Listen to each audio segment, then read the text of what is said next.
ஒரு அடர்ந்த காட்டுக்குள்ள ஒரு அருவி இருந்துச்சான். அந்த அருவி பக்கத்துல 2 மரம் இருந்துச்சான். அந்த பக்கமா வந்த குருவி அந்த மரத்துக்கிட்ட போய், நான் இங்க கூடு கட்டிக்கலாமா அப்படின்னு கேட்டுச்சான். அந்த முதல் மரம் சொல்லிச்சான், இங்க நீ கூடு கட்ட முடியாது, நான் அனுமதிக்க மாட்டேன் அப்படின்னு சொல்லிச்சான்.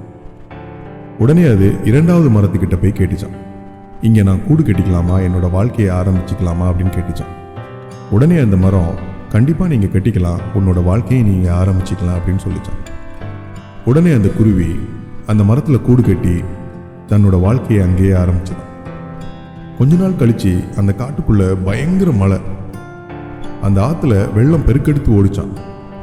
அந்த வெள்ளத்துல அந்த முதல் மரத்தை அடிச்சிட்டு போயிடுச்சான்.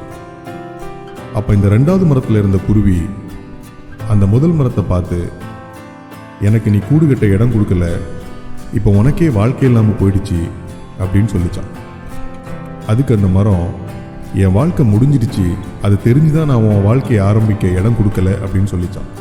அதனால என்னை மன்னிச்சிக்கோ அப்படின்னு சொல்லிச்சான். இதுல இருந்து என்ன தெரியுதுன்னா, உங்களை யாரும் நிராகரித்தா அவங்கள தவற நினைக்காதீங்க.